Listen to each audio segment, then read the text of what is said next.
거래량에 대해서 말씀드리겠습니다. 거래량은 비슷한 개념으로 거래 대금이 있습니다. 거래량은 주가가 얼마짜리던 한 주에 한 개로 측정이 되는 수치이지만 거래 대금은 거래량 곱하기 주가이기 때문에 거래 대금은 이 주식에 돈이 얼만큼 들어와 있는지 알 수 있는 직관적인 지표입니다. 그런 면에서는 거래량보다 더 중요하게 보는 것은 거래 대금이죠. 그렇지만 같은 거래량이지만 바닥에서의 거래대금과 고점에서의 거래대금은 많이 다르게 보일 수가 있어요. 간단하게 말해서 세력이 바닥에서 100주를 샀으면 고점에서 100주를 팔아야겠죠. 근데 거래량으로 보면 바닥에서 터진 거래량과 고점에서 터진 거래량을 비교를 할 수가 있어요. 바닥에서 100주, 고점에서 100주 이렇게. 근데 대금으로 보면 1000원짜리는 100주를 샀을 때는 10만원의 거래대금으로 표시가 될 것이고 고점인 만원에서는 10주만 팔아도 10만원으로 표시가 되기 때문에 정확하게 얼마가 들어왔고 얼마가 나갔는지 비교하기가 어렵겠죠. 이걸 보시면은 YC인데요. 거래량으로 보면은 이렇게 좀 크게 보이는데 거래 대금으로는 거래량 대비해서 좀 크기가 작아졌죠. 물론 주가가 낮아서 그래요. 근데 여기 조금 고점으로 올라갔을 때 거래량으로 보면은 전반적으로 터진 크기가, 캔들의 크기가 비슷한데 거래 대금으로 보면은 저점보다는 고점에서 캔들의 크기가 커졌죠.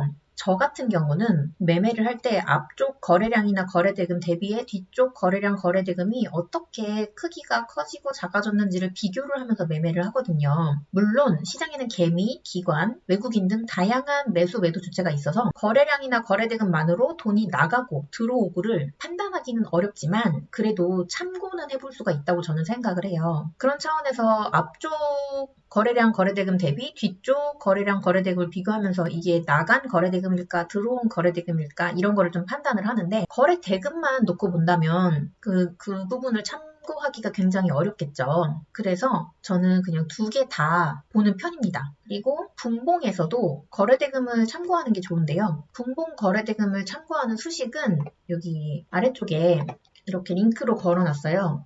제 블로그 링크를 넣어놓은 건데요. 이런 식으로 자주 보는 수식들을 정리해서 놨습니다. 참고하시고요.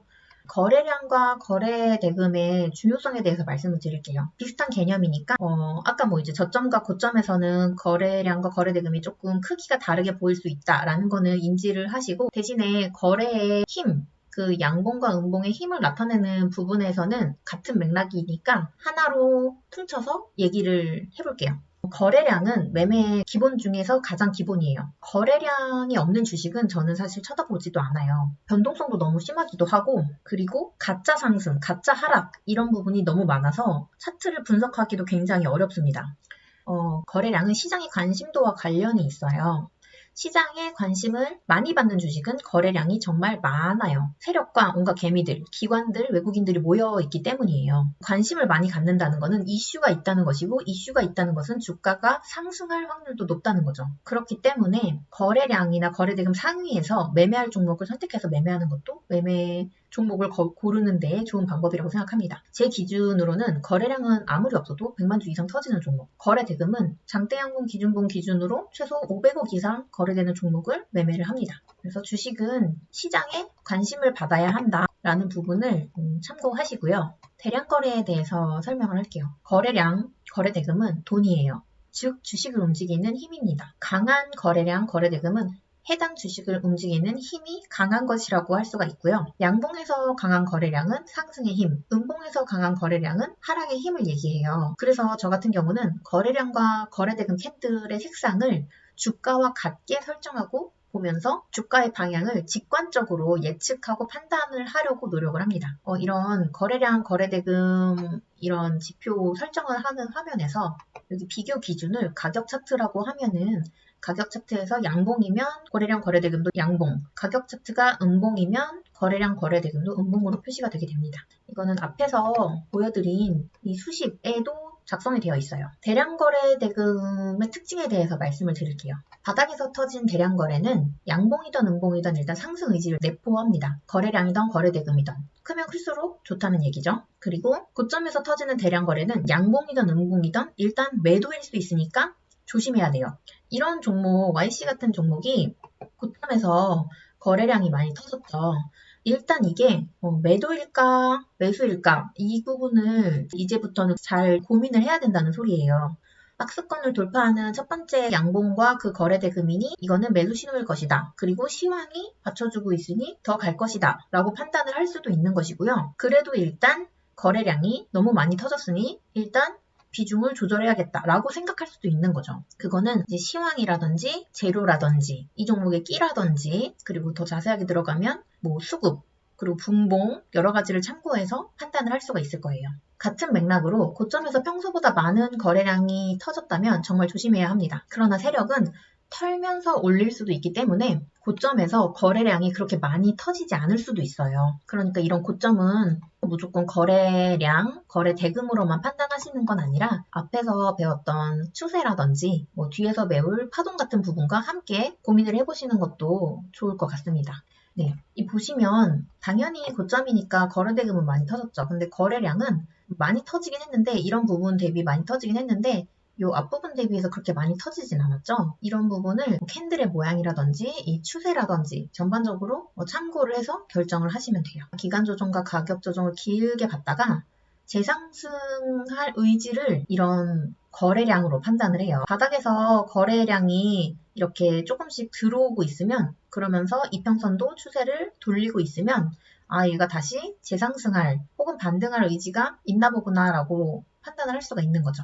이 자리에서도 쭉 하락하다가 이렇게 쌍바닥을 만들면서 이평을 돌릴 준비가 완료된 자리에서 거래량이 터졌어요. 그러면 얘는 추가적으로 더 상승을 할 수가 있겠구나 라고 생각을 해볼 수가 있는 거죠. 그때 이 거래량의 기준은 앞쪽 거래량이나 거래대금 대비해서 한 적어도 50% 정도는 터져줘야 어느 정도 상승 의지를 가진 돈이 들어왔구나 라고 생각을 해볼 수가 있습니다. 이렇게 조금 작은 거래량에서는 상승 의지를 크게 갖지 않는다고 볼 수가 있는 거죠. 그리고 또 조금 더 깊이 들어가서 보면 하락 추세에서 나온 이런 거래량들은 조금 조심을 할 필요가 있어요. 좀 전반적으로 쌍바닥을 찍고 추세를 돌릴 만한 자리에서 발생한 거래량, 거래 대금이 의미가 있다고 볼 수가 있습니다. 근데 이게 좀 작아서 안 보이실 수가 있는데 금양이라는 차트거든요. 금양 차트이니까 보시면은 도움이 되실 것 같아요. 이제 거래 감소에 대해서 말씀을 드릴게요. 거래량이 감소하는 경우는 여러 가지 의미가 있어요. 바닥에서 대량 거래 이후에 거래가 감소되면 조정일 수도 있습니다. 이건 많은 분들이 알고 있죠. 그러니까 이런 대량 거래 이후 거래가 감소한 부분은 매수 기회로 활용을 하면 좋겠고요. 고점에서 대량 거래가 터진 후 감소하는 건 조정이 아닐 수가 있어요. 고점에서 그 대량 거래가 터진 다음에 거래가 감소할 때는 시황이나 재료의 연속성을 분석해서 결정을 하는 게 중요해요. 그러니까 이 종목이 저점인지 고점인지를 먼저 판단을 하고 더 갈 종목인지 더 가지 못할 종목인지를 판단을 하는 게 필요한 거예요. 그때 거래대금도 분석을 하는 데 의미가 있는 거고 무조건 거래량 거래대금으로만 이것은 거래 급감이니 조정이다. 이런 식으로 한 가지 단편적으로만 생각하시면 매매가 꼬일 수가 있어요.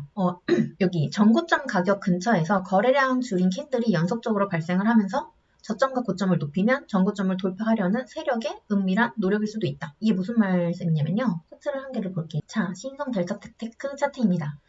전고점 부분에서 이렇게 단봉들을 만들면서 거래량이 줄어든 상태로 은근슬쩍 조금씩 저점과 고점을 높이고 있어요. 물론 이 캔들은 하나는 5일선 아래로 크게 하락을 했는데 이 캔들은 페이크인 캔들이고요. 전고점을 높인 자리에서 이런 식으로 거래량을 줄이면서 은근슬쩍 주가를 높이는 흐름 혹은 지지하는 흐름을 거래량을 줄인 단봉 캔들로 만드는 경우가 있습니다. 이게 꼭 전고점에 붙어서 발생을 할수록 좋아요. 그렇게 됐을 때 이렇게 추가 상승을 할 수가 있는 거고요. 이 경우도 마찬가지입니다. 전고점 근처에서 거래량을 줄인 캔들이 이런 식으로 발생을 했어요. 저점과 고점을 이렇게 높이고 있었죠. 이 캔들, 마지막 캔들 두 개에서 이 전고점 부분이에요. 그게 중요해요. 네, 이렇게 상승을 할 수가 있습니다. 거래량을 줄인 캔들이 어디서 나오는지가 중요하다는 거죠. 예시 종목으로 방금 신성 델타 테크, 듀노 두 가지를 봤습니다. 이 두 가지는 직접 찾아서 한 번 더 복기를 하시면 좋을 것 같아요.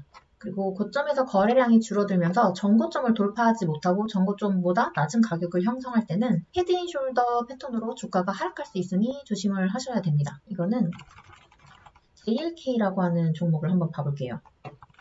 네, 보세요. 이 고점보다는 이 고점이 높아졌어요. 근데 이 고점보다는 이 고점이 낮아졌죠. 전고점을 돌파하지 못하고 거래량이 줄어들었어요. 그러면은 이렇게 흐를 수가 있다는 거예요. 이 자리가 일단 고점이라면 경계를 해야 된다는 거죠. 헤드앤숄더가 지금 나온 거거든요. 고점에서는 여기도 고점이 될 수가 있고 여기가 고점이 될 수가 있고 여기가 고점이 될 수가 있는데 고점이 나올 수 있는 위치는 어렵지 않잖아요. 이격이 이렇게 크고 바닥 대비 지금 거의 10배가 올라온 상황이에요. 여기는 누가 봐도 고점일 수가 있는 자리인 거죠. 이런 상황에서 어쨌든 주가는 횡보를 하고 있어요. 그러면은 얼마든지 쌍봉 혹은 헤드앤숄더 이런 것들이 고점 신호가 나올 수 있는 거죠. 이런 자리에서 거래량을 줄이고 5일선 밑으로 떨어지고 전고점을 넘지 못하고 이런 상황이 발생을 하면 무조건 비중 줄이고 리스크 관리를 하셔야 되는 겁니다. 이렇게 쭉 하락을 할 수가 있으니까요. 마찬가지로 고점에서 거래량이 줄면서 5일선 아래로 흐르면 조심을 해야 됩니다. 그리고 고점에서 거래량이 줄어들면서 지진 매물대를 지지하지 못하면 조심해야 됩니다. 이건 제가 차트를 넣어놨는데요. 자, 보세요.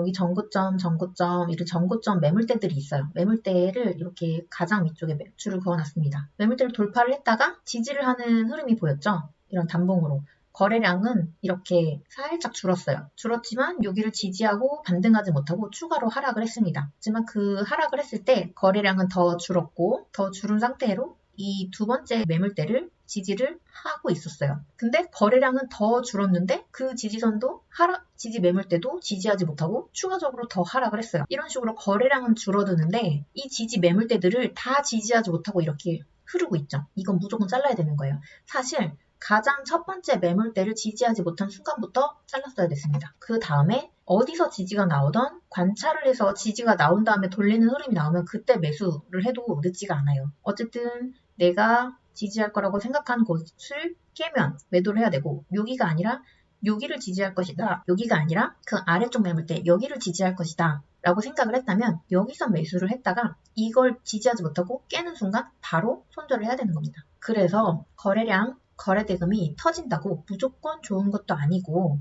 거래량이 감소했다고 무조건 눌림이라는 것도 아니에요. 거래량과 거래대금은 꼭 주가의 위치, 캔들, 추세와 함께 분석을 해야 의미가 있습니다. 꼭 기억을 하시길 바라요.